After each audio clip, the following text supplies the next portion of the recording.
বন্ধুরা, আজকের ভিডিওটা লাইভ মার্কেটের মধ্যেই শুট করছি। গতকালকের ভিডিওতে আপনাদের সাথে শেয়ার করেই দিয়েছিলাম যে স্ক্যাল্পিং মুভমেন্ট কার উপর থেকে পাবেন। সেটা হচ্ছে আওয়ারলি চার্ট অনুযায়ী 25,572 73 এই রেঞ্জটার উপর থেকে কিন্তু একটা স্ক্যাল্পিং মুভমেন্ট পেতে পারি। কতদূর পর্যন্ত? 25,650 পর্যন্ত। আর এই রেঞ্জটাকে যদি আওয়ারলি টাইম ফ্রেম অনুযায়ী বাজার যদি মর্নিং থেকেই দেখতেন যে এই লেভেলটার উপরে গিয়ে সাস্টেন করছে, তাহলে এখান থেকে কিন্তু মোমেন্টাম শুরু হয়ে যেত।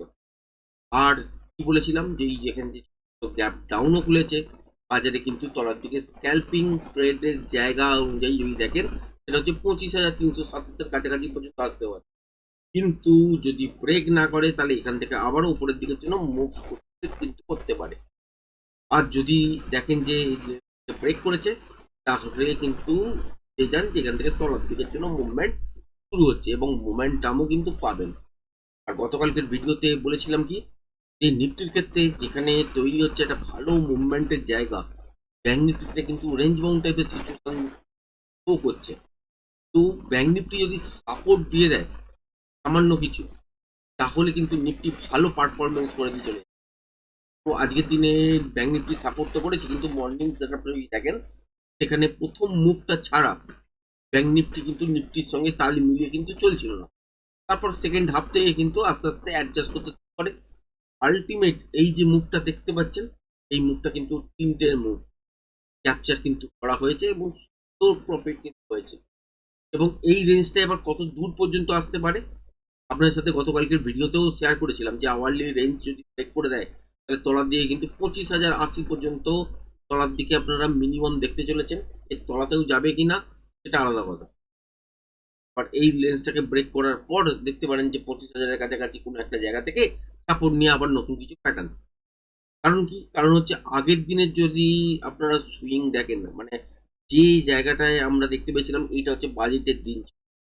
এখানে এসটিটি চার্জ বাড়িয়েছিল, তো বাজারে এখান থেকে তলার দিকের জন্য মুভ করেছিল। আর রাত্রির বেলা খবর এসেছিল কি, যে ট্যারিফ ডিল হয়ে গেছে আমেরিকার সঙ্গে। তার ফলে কি হচ্ছে, রাত্রিবেলায় গিফট বাড়তে শুরু করেছিল।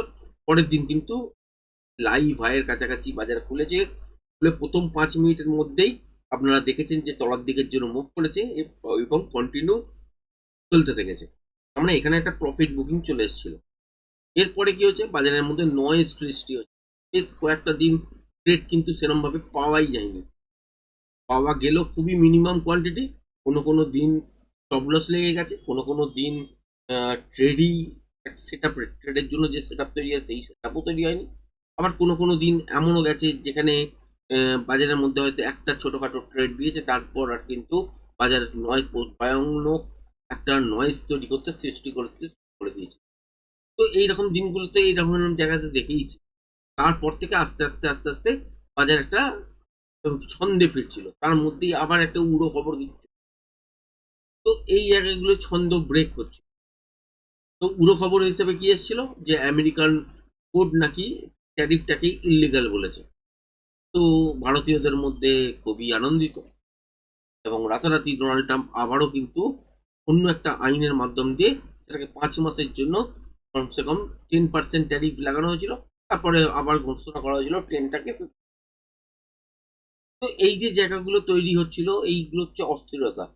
যত অস্থিরতা থাকবে, মার্কেট কিন্তু ভালো পারফরমেন্স করতে পারবে না। পারফরমেন্স করতে গেলে মার্কেট আপনাকে পুরো খবরই বলুন, বা কোনো এমন একটা পজিশন যেখানে নিউজ বেসে বাজার চলবে না, সেই সিচুয়েশন গুলোকে কনফার্মেশনের মধ্যে দিতে হয়। যেখানে স্টেবিলিটি থাকবে, যেখানে স্টেবিলিটি থাকবে সেখানে কিন্তু পারফরমেন্স ভালো। তো যবে থেকে ডোনাল্ড ট্রাম্প এসছে, তবে থেকে বুঝতেই পারছেন স্টেবল ব্যাপারটাই কিন্তু অনেকটাই ঘেঁটে গেছে। নিউজ ভিত্তিক মুভ বা সেন্টিমেন্ট বেস যে ট্রেডটা হয়, সেই ট্রেড সংখ্যা বেড়ে গেছে। তো এই জায়গাটা যদি দেখেন, আমরা কি দেখতে পেয়েছি, একটা তলার থেকে তলায় রেঞ্জ ব্রেক করেছিল প্রথম আওয়ারেই। তারপরে আরো বেশ কিছুটা তলার দিকের জন্য আসে। তারপর একটা বাউন্স দেয়, মানে এটা রিটেস্ট। টেস্ট করার পর দেখা যায় যে 25,300 সাপোর্ট কিছুতেই করতে পারছে না। তারপরেই দেখতে পাচ্ছেন 3টের সময় হুড়মুড়িয়ে কিন্তু এখান থেকে তলার দিকে এই মুভটা কতটা পর্যন্ত চলতে পারে, চলতে পারে এই 25,080, 25,020 এই জায়গাটা পর্যন্ত। হ্যাঁ, আজকের দিনে আর হয়তো টাইম নেই, এখন 15 অলরেডি বাজে, তো হয়তো টাইম নেই। আবার আরো 10-15 মিনিট বা আধ ঘন্টার মধ্যে হয়তো, আধ ঘন্টা তো হবে না, আরো 14 মিনিটের টাইম আছে।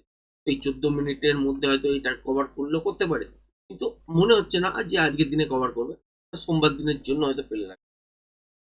এবার আসি আমরা 5 মিনিটের টাইম ফ্রেম অনুযায়ী সোমবার দিনে জিনিস দেখবো আর কি দেখবো না, এগুলোই কিন্তু আপনাকে যদি আপনি বুঝতে পারেন তবেই কিন্তু, যদি না পারেন তাহলে কিন্তু ট্রেডিং সেটআপ তৈরি হবে না। আজকের দিনে যে মুভমেন্টটা আমরা দেখলাম, এই মুভমেন্টটার মধ্যে সাদৃশ্য কি আছে, যে এইখানে ইন্ট্রাডে বেসিসে কিন্তু কোনো রকমের প্যাটার্ন তৈরি হচ্ছে না। হ্যাঁ, 1 মিনিট টাইম ফ্রেম বলবেন হয়তো প্যাটার্ন তৈরি হয়েছে, এই অনুযায়ী কিন্তু ট্রেডিং সেটআপ সেট করা হয় না। এখান থেকে শুধুমাত্র এই মুভমেন্ট গুলোকে যাতে মিস না হয় তার জন্য 1 মিনিট দেখা হয়, বা এক্সাক্ট লোকেশনে এন্ট্রি বা এক্সিট করার জন্য 1 মিনিট দেখানো হয়। কিন্তু 5 মিনিটের টাইম ফ্রেম একটা ফ্রেম, যেখানে গিয়ে আপনি প্যাটার্ন যদি দেখেন ইন্টারডে বেসিসে, তাহলে হচ্ছে মানে ট্রেড করা যায় পারে। এবার যদি দেখেন যে 1 মিনিটের টাইম ফ্রেম অনুযায়ী কেউ ট্রেড করে, অনেকগুলো ট্রেডিং সেট আপ বেরোবে, কোনোটা চলবে, কোনোটা নয়েজ ক্রিয়েট করবে, কোনোটা চলবে না, এই সিচুয়েশন গুলো থাকবে। যত বেশি ট্রেড করবেন তত বেশি কি হবে, যে বাজারের মধ্যে সিচুয়েশন গুলো আপনারা বুঝতে পারবেন না। যত বেশি ট্রেড করবেন তত কিন্তু মাথার মধ্যে যে চার্ট দেখার একটা ব্যাপার থাকে, যে জিনিসটা দেখে তবে আপনি ট্রেড করতে পারবেন, সেই জিনিসগুলো কিন্তু মাথার মধ্যে কাজ করতে থাকে। শুধুমাত্র প্রফিট আর লসের মধ্যেই ঘোরাফেরা হয়। আলটিমেট মাথা যখন ঠিক থাকে না, বা প্রফিট বেশি হচ্ছে না, তখন কোয়ান্টিটি বেড়ে যায়, অ্যাভারেজ শুরু হয়ে যায়, আর লস হয়ে গেলে সেটাকে ঘরে নিয়ে চলে যাওয়ার প্রবণতা থাকে। এর জন্য কিন্তু লস লাগে। সুতরাং সেই জায়গাগুলোকে যদি আপনি অ্যাভয়েড করতে পারেন, তাহলে কিন্তু বেটার আপনাদের জন্যই। এবার যাই হোক, আজকের দিনে যে মুভটা আমরা তলার দিকের জন্য দেখলাম, এই মুভটা কি আজকের জন্য মোটামুটি ধরে নিতেই পারি যে এটাই হয়তো তো, যেটা হচ্ছে 25,140, আর ব্যাংক নিফটির ক্ষেত্রে বলতে পারি যেটা হচ্ছে 60,440। ব্যাংক নিফটির ক্ষেত্রে এখনো তলার দিকে জায়গা আছে, নিফটির ক্ষেত্রেও আছে। 25,080 ব্রেক করার পর কতটা তলার দিকের জন্য যায় সেটাই হচ্ছে দেখা। আর একটা জিনিস দেখতে হবে, সেটা হচ্ছে একটা আওয়ারলি টাইম ফ্রেম অনুযায়ী বাজারের মধ্যে কি ধরনের প্যাটার্ন তৈরি করছে। এখনো পর্যন্ত যে প্যাটার্নটা আমরা ভাবছিলাম, যেখান থেকে মুভমেন্টটা যদি তলার দিকে এই 25,300 ব্রেক না করে, এবং এখান থেকেই আপসাইডের দিকের জন্য করে, বা গ্যাপ আপে ধরুন খুললো, খোলার পর দেখলেন যে 25,572 ব্রেক করার পর একটা মোমেন্টাম স্ক্যালপিং আকারে পেলাম, এবং আজকের দিনে ধরুন সাপোজ তলার জায়গায় উপরে 25,600 এর উপরে গিয়ে ক্লোজিং হতো, তাহলে কিন্তু এই মুভটা উপরের দিকের জন্য শিফট, সেক্ষেত্রে একটা প্যাটার্নের স্ট্রাকচার কিন্তু বাজার তৈরি করছিল আওয়ারলি টাইম ফ্রেম। কিন্তু কি দেখলাম যে তলার দিকেই থ্রি ব্রেক করলেন, স্ক্যালপিং মুভ হলো, এবং তলার দিকে এই রেঞ্জটাকে ব্রেক করে দিল। তার ফলে কি হলো, বাজার কিন্তু হয়ে গেল। এখানে কিন্তু কোনো রকম আর্লি টাইম ফ্রেমের স্ট্রাকচার নেই। এই মুহূর্তে লাইভ শুট করছি, এখনো বুঝতেই পারছেন যে আমি যদি ঘড়িটা আপনাদের দেখাতে পারি তাহলে বুঝতেই পারবেন এখন হচ্ছে 3টে 19, এইরকমই বাজে 3টে 19।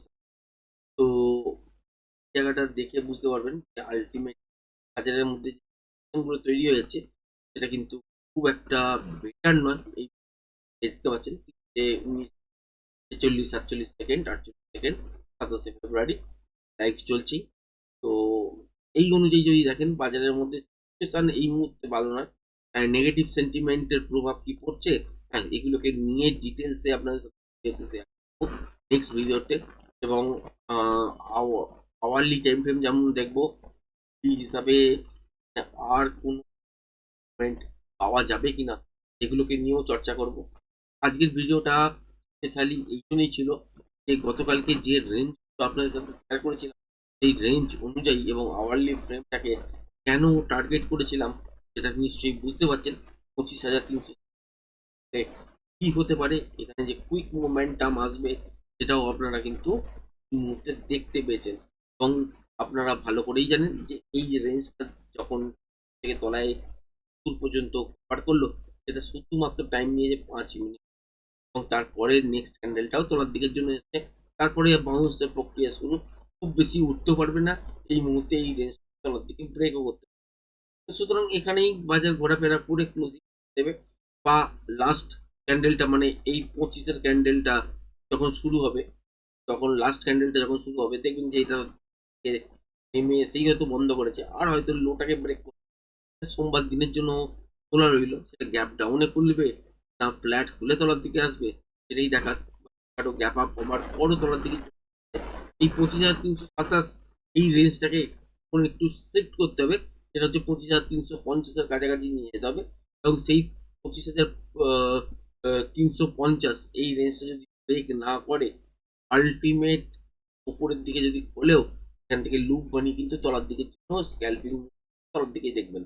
এবং সোমবার দিন রেঞ্জ বাউন্ড টাইপের সিচুয়েশন হবে, এটা আশা করা যায়।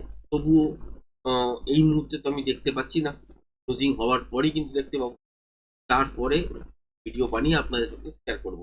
তো আজকের ভিডিওটা কেমন লাগলো কমেন্টস করে অবশ্যই জানাবেন। ধন্যবাদ।